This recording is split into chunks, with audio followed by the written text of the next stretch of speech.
A paz do Senhor, irmãos de Santarém. Nós estamos iniciando mais uma EBD, hoje, dia 11 de julho de 2021, e nós vamos estudar a lição 11 do nosso estudo de escatologia. Vamos iniciar a EBD de hoje com uma oração.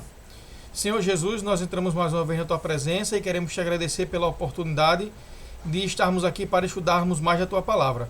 Nós queremos Te pedir que o Teu Santo Espírito ensine e que tudo que a gente venha aprender hoje, Senhor, venha ficar guardado no nosso coração para que a gente não venha pecar contra Ti. Fica conosco nesse momento. É o que nós Te pedimos, já Te agradecendo em Teu nome, Jesus. Amém. Então nós vamos iniciar a aula de hoje.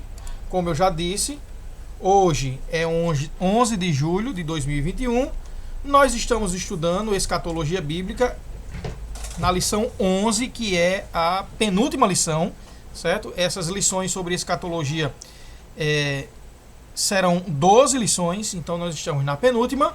E o assunto da aula de hoje é o julgamento final.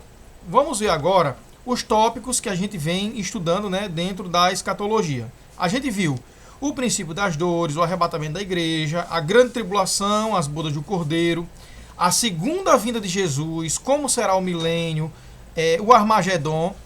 Hoje nós vamos estudar, nessa lição 11, o julgamento final, né, o julgamento do trono branco, e a lição 12, que vai ser a de domingo que vem, a última dessa cadeia de estudos escatológicos. Nós vamos ver como será a vida e a morte eterna. E essa lição 11, como ela será dividida? Nós vamos ter a introdução, o que é o julgamento final. No tópico 1, nós vamos ver os dois tronos celestiais. O tópico 2, nós vamos ver o período em que esse julgamento final vai acontecer. Nós vamos ver o tópico 3, o dia do Senhor. E no tópico 4 e 5, nós vamos ver o que acontece com os dois grupos que serão separados, o grupo da direita e o grupo da esquerda. E concluiremos, né, essa lição com a conclusão. Na conclusão, eu tenho um vídeo que eu peguei do YouTube e montei, só a parte que interessava. Um vídeo de 6 minutos e meio. Nós vamos concluir a lição vendo exatamente esse vídeo. E aí nós vamos iniciar agora com a introdução. O que é o julgamento final? Nós temos alguns versículos aí que mostram exatamente o que será isso. E nós temos dois versículos agora na tela. Um em Atos, que é no Novo Testamento, e um em Joel, que é no Antigo Testamento, os dois descrevendo exatamente a mesma cena. O sol se converterá em trevas e a lua em sangue. Antes de chegar, Joel diz, antes que venha. Aí em Atos diz, o grande e glorioso dia do Senhor. E Joel no Velho Testamento diz, o grande e terrível dia do Senhor. Sofonias 1,14 descreve, o grande dia do Senhor está perto. Sim, está perto e se apressa muito. Amarga é a voz do dia do Senhor. Clamará ali o poderoso. Quer dizer, não importa se você é pobre, se você é rico, se você é servo ou se você é o presidente de uma nação. Todos clamarão com voz amarga nesse grande e terrível dia. Apocalipse 6,17 diz, porque é vindo o grande dia da sua ira, e quem poderá subsistir? Quer dizer que o dia do Senhor será a aplicação da sua ira. Segundo Pedro 3,10 diz, mas o dia do Senhor virá como ladrão de noite, no qual os céus passarão com grande estrondo, e os elementos ardendo se desfarão, e a terra e as obras que nela há se queimarão. Quer dizer, o dia do juízo final será também o fim da história do planeta Terra. Apocalipse 20:12 diz, o que é o julgamento final? E vi os mortos grandes e pequenos que estavam diante de Deus, e abriram-se os livros, e abriu-se outro livro que é o da vida, e os mortos foram julgados pelas coisas que estavam escritas nos livros, segundo as suas obras. Quer dizer, serão abertos vários livros, os livros das obras, e também nesse dia, né, a gente está vendo agora na introdução o que é o julgamento final, também será aberto um outro livro chamado de O Livro da Vida. Agora que a gente viu o que é o julgamento final, né, que a Bíblia chama de o grande e terrível dia do Senhor, nós vamos ver no tópico 1 os 2 tronos celestiais. Por que a gente vai ver nesse tópico 1 os 2 tronos celestiais? Os profetas, eles tiveram a visão de 2 tronos. Eu vou explicar os 2 tronos, a diferença entre eles, e a gente vai fazer um comentário sobre o que outras religiões falam exatamente sobre essa visão desses 2 tronos. Vamos começar com o trono 1, que é a descrição do trono de Deus, o local onde ele vai e se senta como comandante do universo, né? Então, o trono de Deus é descrito assim: e logo fui arrebatado em espírito. A gente está aí falando de João, porque foi ele que escreveu o Apocalipse. Nós estamos em Apocalipse 4, versículo 2 e 3. Então, João diz que foi logo arrebatado em espírito, e eis que um trono estava posto no céu, e um assentado sobre o trono, e o que estava assentado era na aparência semelhante a pedra jaspe e sardônica. A partir de agora, em azul, a gente vai ver detalhes sobre esse trono que o Todo-Soberano estava sentado. Então, o primeiro detalhe: e o arco celeste estava ao redor do trono. Quer dizer, um grande arco-íris ao redor do trono. Segundo detalhe: e parecia semelhante à esmeralda. Se alguém não sabe que pedra preciosa é essa esmeralda, é uma pedra verde. Então, João viu o trono de Deus como sendo verde e com o arco-íris ao redor do trono. Continuando. E ao redor desse trono, que era verde como a esmeralda, havia 24 tronos. Quer dizer, tem o trono de Deus e ao redor dele 24 tronos. E do trono saíam relâmpagos e trovões e vozes. Quer dizer, desse trono que era verde e tinha 24 tronos ao redor, saíam relâmpagos e trovões e vozes. Outro detalhe, né, para a gente entender como é o trono de Deus. E diante do trono, quer dizer, na frente do trono, ardiam 7 lâmpadas de fogo, quer dizer, 7 castiçais de fogo, as quais são os 7 Espíritos de Deus. Isso está escrito em Apocalipse 4, os versículos 4 e 5. Quer dizer, a gente já viu aí um arco celeste, que o trono de Deus é verde, que ao redor dele tem 24 tronos, por trás desse trono sai relâmpagos, trovões e vozes, e na frente tem 7 lâmpadas de fogo, que são os 7 Espíritos de Deus. Então aí a gente tem uma imagem mostrando exatamente que o trono onde Deus se senta é verde, e nessa imagem nós temos aí relâmpagos, trovões, né, que demonstram o poder e a autoridade de Deus. Essa outra imagem também é uma imagem de um desenho, né, infantil. Também a gente não viu, só quem viu foi João. Então a gente tem que imaginar através de desenhos. Então aí a gente tem os tronos, né, ao redor do trono de Deus, e também na frente do trono a gente tem aí os 7 Espíritos de Deus, que são as 7 tochas. Tem também aí o arco celeste, né, ao redor do trono. Continuando, o versículo 6 de Apocalipse 4, mais 2 detalhes aí. E havia diante do trono como mar de vidro. Isso é uma das descrições mais fantásticas que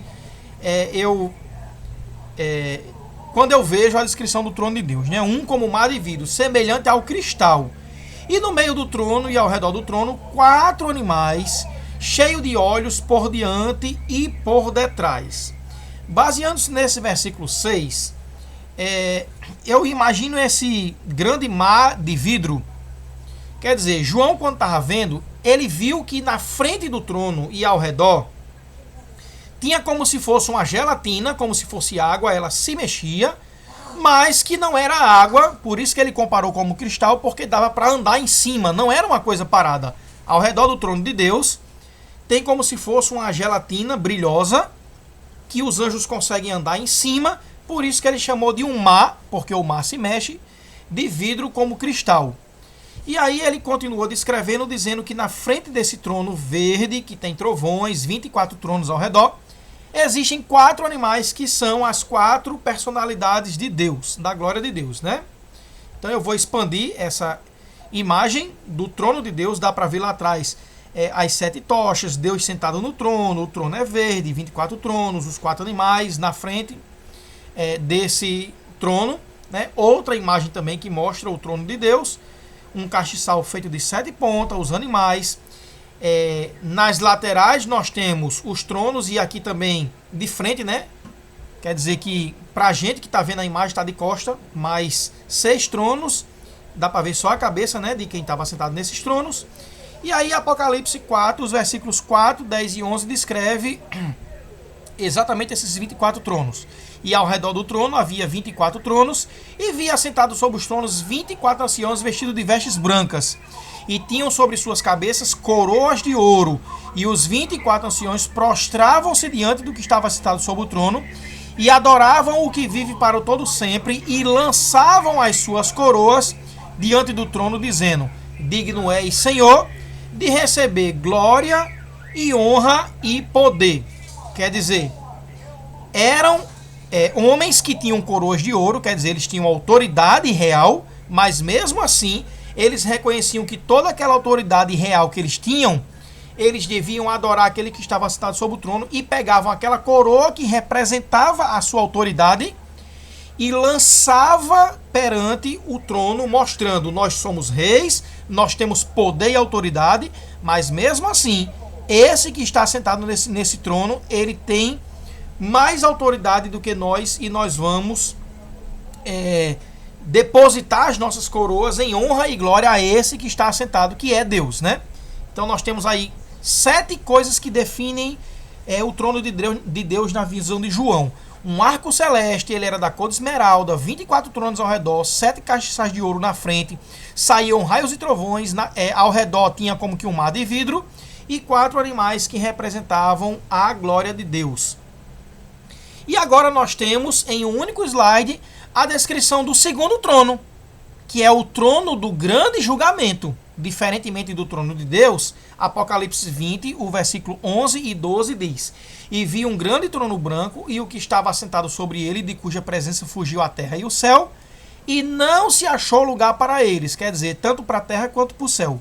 E vi os mortos grandes e pequenos que estavam diante de Deus, e os mortos foram julgados pelas coisas que estavam escritas nos livros, segundo as suas obras. Quer dizer, irmãos, que nós temos aí a descrição de outro trono. Não é o trono que Deus se senta para governar como sendo Deus, mas um trono branco, que significa verdade, pureza e justiça.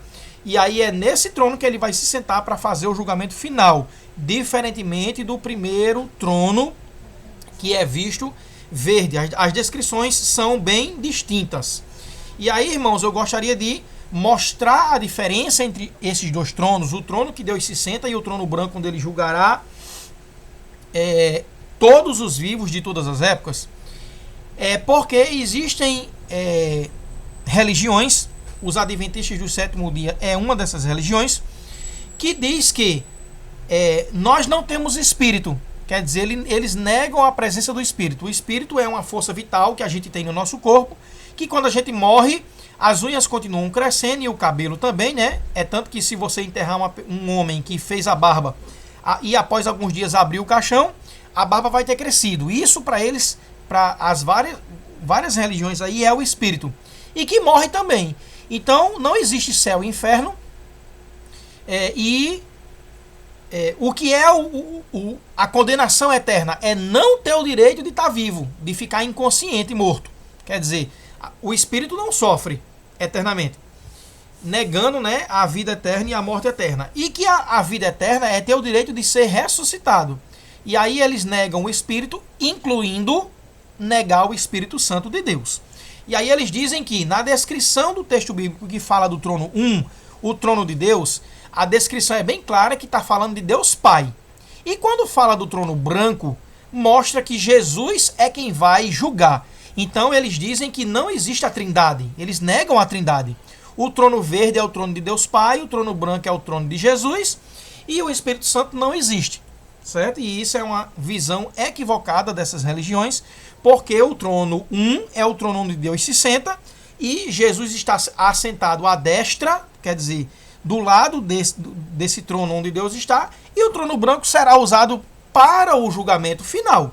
Certo? São duas ocasiões diferentes e nós cremos que a Trindade existe. Agora que nós vimos esses dois tronos, o trono de Deus e o trono do julgamento final, nós vamos agora nos ater ao trono 2, que é o trono branco, que é exatamente o assunto da lição.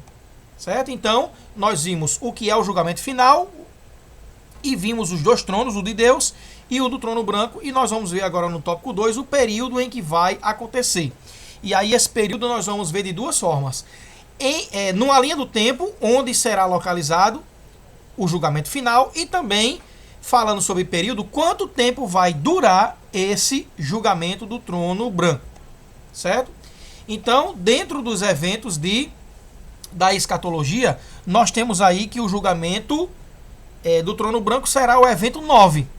Né? O número 1, o princípio das dores, o 2, o arrebatamento, o 3, a grande tribulação, o 4, as bodas do Cordeiro, o 5, a segunda vinda de Cristo com a igreja, onde acontece o Armagedon, o anticristo e o falso profeta são derrotados. E aí o evento 6, Satanás é amarrado por um anjo e é preso no abismo. E aí começa o evento 7, que é o milênio aqui na Terra. Após esse milênio, o evento 8 é exatamente Satanás sendo solto para enganar os que estão vivendo na Terra, porque na Cidade Santa quem está vivendo é Jesus com as pessoas que estão com o corpo glorioso. E aí, depois que Satanás é solto, ele promove uma enganação, né, a essas nações que não estão com o corpo glorioso, e promove a guerra final, que na realidade não vai haver batalha, porque o próprio Deus destruirá todos, né, esses exércitos juntamente com Satanás. E é aí onde acontece a última ressurreição. A ressurreição de quem está hoje no inferno para ir diante do trono branco, que é o evento 9. Então a gente viu agora numa linha de tempo exatamente onde vai acontecer o julgamento final, que é depois do milênio, depois da guerra entre o bem e o mal, que Satanás vai, né, tentar destruir a Deus, mas ele sabe que vai perder. E aí o evento 9 é exatamente dentro de uma linha do tempo, o julgamento final. Agora, quanto tempo vai demorar? A gente precisa entender, irmãos, que o tempo foi criado para a Terra. Quando os mortos que estão no inferno forem ressuscitados na segunda ressurreição, e a primeira ressurreição foi exatamente o arrebatamento da igreja, que sobre esses não tem mais poder a segunda morte, que é a condenação eterna, a gente precisa entender que essas pessoas serão levadas diante do trono de Deus e o tempo não vai existir lá. O tempo vai ser paralisado e não mais existirá. Então, a gente não pode medir o julgamento do trono branco com tempo de relógio, em dias, em meses. Quantas pessoas serão julgadas? Ora, hoje estão vivas 9 bilhões na Terra. Agora, desde Adão e Eva para cá. Então, esse julgamento acontecerá num local que não vai haver tempo, uma coisa estática. E aí, muita gente já me perguntou, Deus vai dar só uns flashes para cada pessoa dessa ou vai analisar a vida dela todinha? Poderá ser analisado, irmãos, a vida dela todinha com vários atos. Por quê? Porque não vai existir tempo. O tempo vai ser parado. Então não importa para a nossa contagem de tempo quanto vai durar, né? Porque vai ser um período estático, o julgamento final. Nós vamos agora, que a gente viu o que é o julgamento final, que é o grande dia do Senhor, nós vamos estudar o tópico 3, exatamente a explicação em detalhes de como vai acontecer esse julgamento, que é exatamente o dia do Senhor, né? Deus vai se sentar no trono, como a gente já viu, vai abrir os livros, e aí todas as pessoas estarão diante desse trono para passar por esse julgamento, que não é o julgamento dos salvos. O julgamento dos salvos acontece após o arrebatamento da igreja, que é, né, o tribunal de Cristo. Mas aí, mesmo quem foi julgado estará diante de Deus e Deus vai fazer a separação de quem já passou pelo tribunal de Cristo e também pelas pessoas que estavam no inferno aí sem ressuscitar e que só ressuscitarão nessa data, certo? Então não será julgamento de salvos. Será o julgamento dos não salvos. Apocalipse 20, 11 e 12 descreve: e vi um grande trono branco, e o que estava sentado sobre ele, de cuja presença fugiu o céu e a terra. E vi os mortos grandes e pequenos que estavam diante de Deus. E abriram-se os livros, que serão os livros das obras, e abriu-se outro livro, que é o livro da vida. E os mortos foram julgados pelas coisas que estavam escritas nos livros, segundo as suas obras. Apocalipse 23 diz: e deu o mar os mortos que nele havia, e a morte e o inferno deram os mortos que neles haviam, e foram julgados cada um segundo as suas obras. Quer dizer que o inferno vai esvaziar. O inferno é o local que as pessoas estão agora, e o lago de fogo e enxofre, que está vazio, é o local da morte eterna, da segunda morte. E aí Mateus 25, 31, 33 diz: e quando o Filho do Homem vier em sua glória e todos os santos anjos com ele, então se assentará no trono da sua glória e apartará um dos outros, como o pastor aparta dos bodes as ovelhas. Quer dizer que vai existir dois grupos nesse grande dia do julgamento final: o grupo dos bodes e o grupo das ovelhas. E porá as ovelhas à sua direita, mas os bodes à sua esquerda. Irmãos, está bem explícito aí uma dica, né, para os irmãos, sobre como a gente, enquanto estiver na terra aqui, deve pensar. Que os irmãos interpretem esse versículo aí, que do lado direito, à sua direita, Deus colocará as suas ovelhas, e à esquerda será colocada a sua, né? E os bodes será colocada à sua esquerda. Para a gente que está vendo a imagem na tela, parece que as ovelhas estão à esquerda e os bodes à direita. Mas para esse homem, que é exatamente Jesus, que representa o pastor, se você olhar, o cajado está na mão direita. Então as ovelhas, para esse homem, está à direita, e os bodes estarão à sua esquerda, né? E as ovelhas à direita. Olha só um outro versículo que fala exatamente sobre o pensamento de direita e o pensamento de esquerda, baseando-se na Bíblia. Eclesiastes 10:2 diz: o coração do sábio está à sua direita, mas o coração do tolo está à sua esquerda. Tem algumas Bíblias que diz assim: o coração do sábio se inclina para a direita e o coração do tolo inclina-se para a esquerda. Que os irmãos meditem nesse versículo que a gente acabou de ler.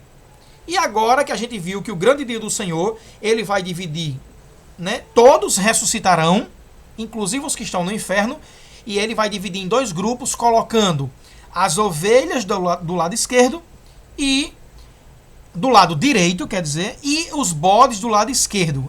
Agora a gente vai ver o resultado para quem estiver à direita de Deus e para quem estiver à esquerda de Deus, começando no tópico 4, com os que estiverem à direita.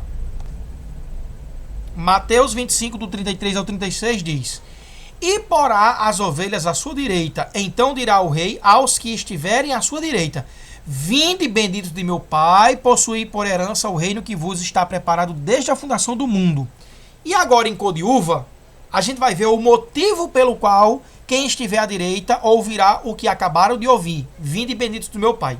Qual é o motivo? Porque tive fome e deste-me de comer, tive sede e deste-me de beber, era estrangeiro e hospedaste-me, estava nu e vestiste-me, adoeci e visitaste-me, estive na prisão e fostes me ver.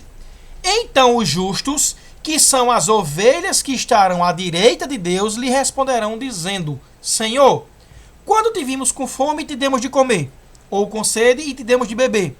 E quando te vimos estrangeiro e te hospedamos, ou nu e te vestimos? E quando te vimos enfermos ou na prisão e fomos ver-te?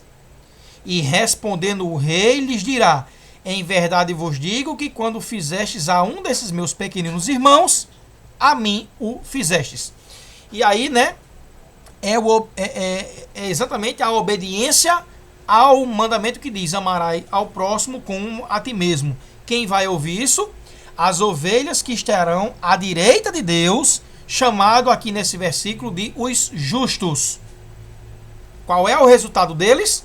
Então dirá o rei aos que estiverem à sua direita: vinde, bendito de meu Pai, possuir por herança o reino.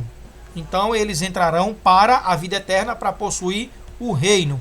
Agora vamos para o tópico 5, o que vai acontecer para os bodes que estiverem à esquerda do trono de Deus. Mateus 25, 41 a 43 diz: E porá os bodes à esquerda. Então dirá também aos que estiverem à sua esquerda: Apartai-vos de mim, malditos, para o fogo eterno preparado para o diabo e seus anjos. Aí ele vai agora dizer o motivo. Porque tive fome e me deste de comer, tive sede e me deste de beber, sendo estrangeiro não me recolhestes, estando nu não me vestistes, e enfermo na prisão não me visitastes. Essa parte, e enfermo na prisão não me visitastes, também deveria estar de cor de uva. Foi um equívoco aí. Então eles, esse grupo da esquerda não estão sendo chamados mais de justos, e sim chamados de eles. Então eles, os que estiverem à esquerda, também lhe responderão dizendo: Senhor, quando te vimos com fome, ou com sede, ou estrangeiro, ou nu, ou enfermo, ou na prisão, e não te servimos? Então lhe responderá o rei dizendo: Em verdade vos digo que quando a um destes pequeninos o não fizestes, não o fizestes a mim. Quer dizer, vocês não amaram com o amor que eu vos amei. E aí o resultado: e irão estes, os que estiverem à esquerda, e que o Senhor acabou de falar com eles, para o tormento eterno, mas os justos que estão à direita, para a vida eterna. Então vamos ver o resultado de quem estará à esquerda. Então dirá também aos que estiverem à sua esquerda: Apartai-vos de mim, malditos, para o fogo eterno preparado para o diabo e seus anjos. Irmão, será pesado, viu? Ouvir isso, sabendo que a eternidade não tem mais volta. Eu gostaria de ler de novo o resultado, tanto do tópico 4 quanto do tópico 5, do que as pessoas vão ouvir. Então dirá o rei aos que estiverem à sua direita: Vinde benditos de meu Pai, possuí por herança o reino que vos foi preparado desde a fundação do mundo.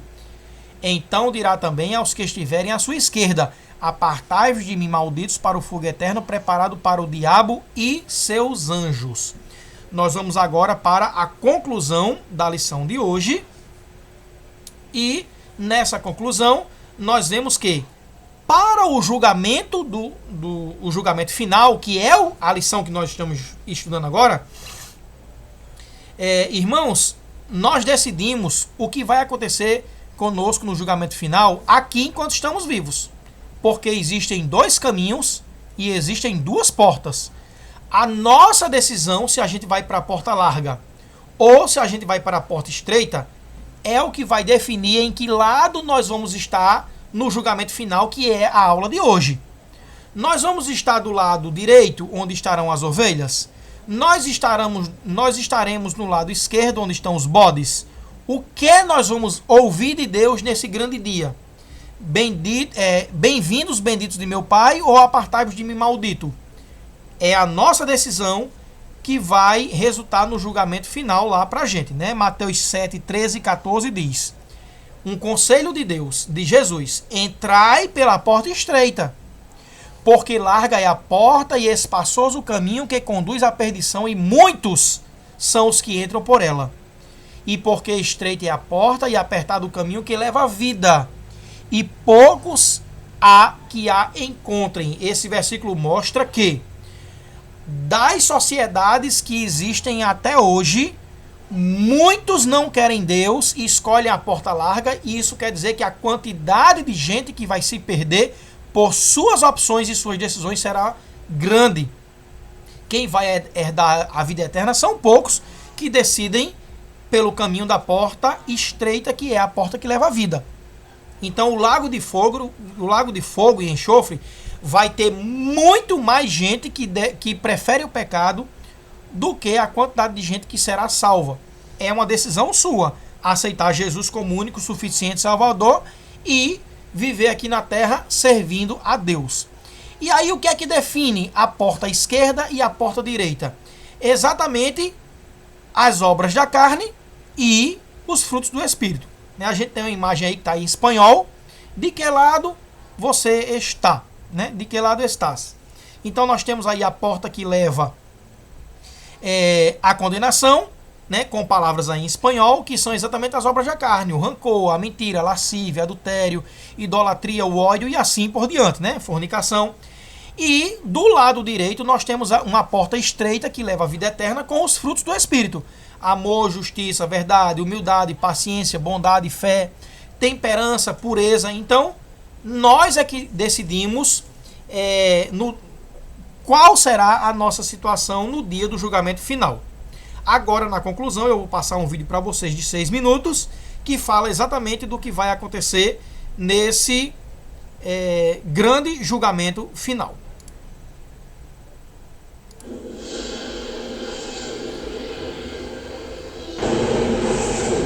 As trombetas soam sobre os céus. Todo o planeta vão ouvir. E aqueles que estiverem mortos, os mortos ressuscitarão. Todos aqueles que morreram desde o princípio do início de tudo. A ressurreição será um fenômeno.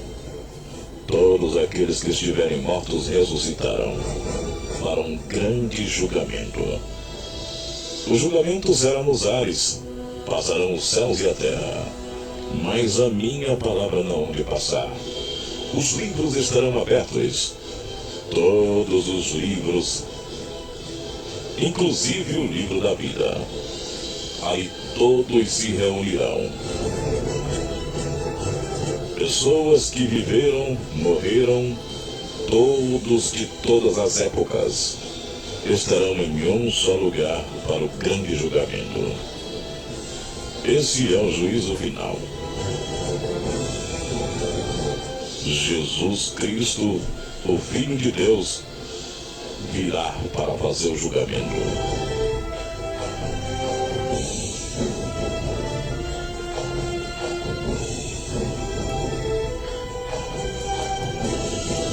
Todos verão em suas mãos a marca. Agora é o momento que ninguém sai de perto, ninguém foge e ninguém corre. É o grande julgamento. A verdade vai ser esclarecida. Os livros serão lidos. Serão mostrados tudo aquilo que você fez de ruim e de bom na terra. As pessoas serão envergonhadas, serão lançadas no lago de fogo segundo as suas obras. Segundo as obras ruins que fizeram, o mundo do vício, o mundo do pecado.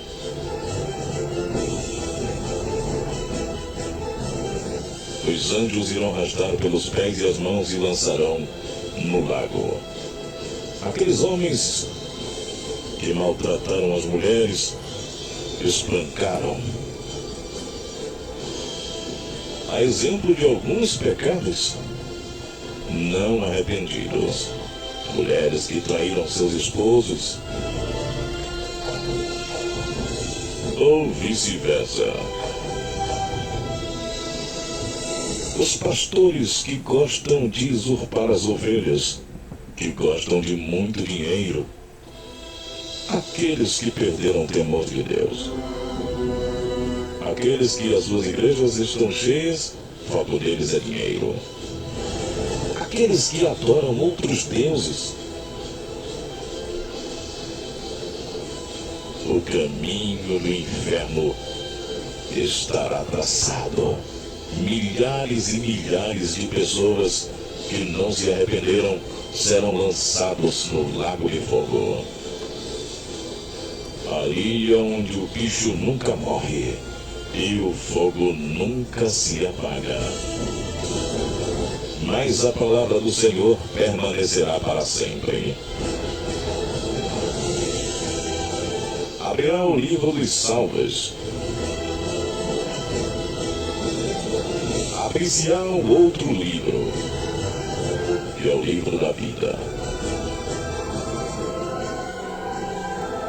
Ali será chamado também pessoas que fizeram a vontade de Deus, amaram o próximo como a si mesmo e amaram Deus sobre todas as coisas. Ele dirá: vinde a mim, bendito de meu Pai. Entrai no reino da salvação.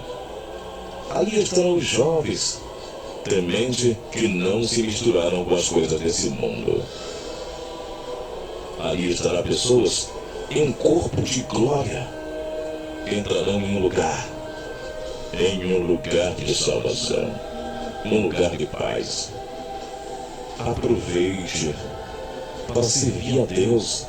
Deixai as coisas de Satanás de lado. Cuide das pessoas, faça o bem e receberá um corpo de glória como este.